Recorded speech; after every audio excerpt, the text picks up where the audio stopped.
BBA, BCA, BCom computer కోర్సులో 100% placement లభించే ఏకైక డిగ్రీ కాలేజ్ కూకట్పల్లిలోని I3 degree college 8367215215.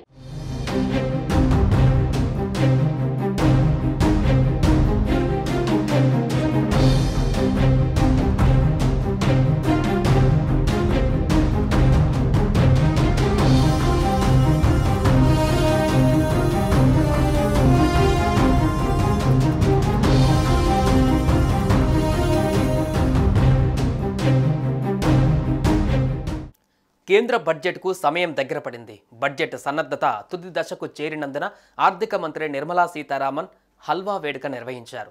Parliament north బ్లాక్లో మంగళవారం ఈ వేడుక జరిగింది. బడ్జెట్ రూపకల్పన అనంతరం ప్రతులను ముద్రించే ముందు హల్వా వేడుక నిర్వహించడం ఆనవాయితీగా వస్తోంది.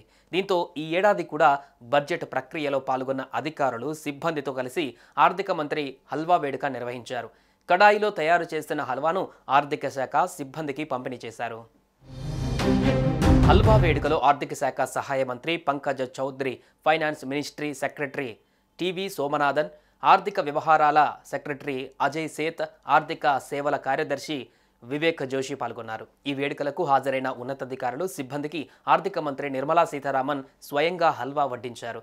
ప్రతిసారి వార్షిక బడ్జెట్ పార్లమెంటులో ప్రవేశపెట్టే ముందు సంప్రదాయం ప్రకారం కేంద్ర ఆర్థిక మంత్రిత్వ శాఖ కార్యాలయంలో హల్వా వేడుక నిర్వహిస్తుంటారు. ఈ వేడుకలో పాల్గొనే సిబ్బంది దాదాపు 10 రోజుల పాటు అక్కడే ఉంటారు. బడ్జెట్ను పార్లమెంట్లో ప్రవేశపెట్టే వరకు ఉన్నతాధికారులు సిబ్బందికి ఇక్కడే వసతి ఏర్పాటు చేస్తారు. కుటుంబ సభ్యులు, బంధువులకు సైతం ఫోన్ చేసుకునే అవకాశం ఉండదు. అత్యవసరమైతే భద్రతా సిబ్బంది సమక్షంలో మాట్లాడవలసి ఉంటుంది. బడ్జెట్ వివరాలు బహిర్గతం కాకుండా ఉండేందుకు ఇలా హల్వా వేడుక నుంచి బడ్జెట్ ప్రవేశపెట్టే వరకు సిబ్బంది అక్కడే ఉంటారు. గత బడ్జెట్ల మాదిరిగానే ఈసారి సైతం యూనియన్ బడ్జెట్ 2024-2025 పేపర్లెస్గా డిజిటల్ రూపంలోనే ప్రవేశపెట్టనున్నారు ఆర్థిక మంత్రి నిర్మలా సీతారామన్. జూలై 23, 2024 రోజున పార్లమెంట్లో ప్రవేశపెడతారు.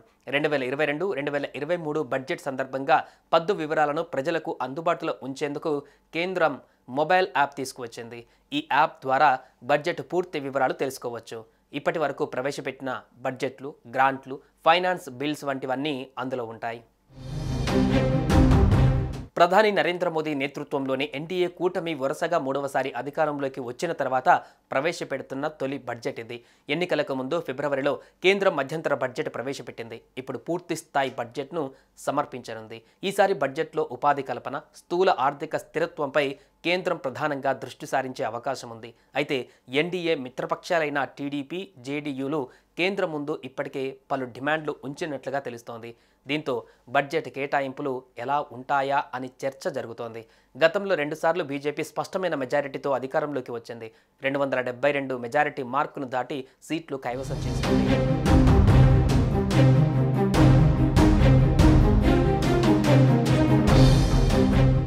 సుమన్ టీవీలో మీ పర్సనల్ అండ్ బిజినెస్ ప్రమోషన్స్ కోసం కింది నెంబర్కి కాంటాక్ట్ చేయండి.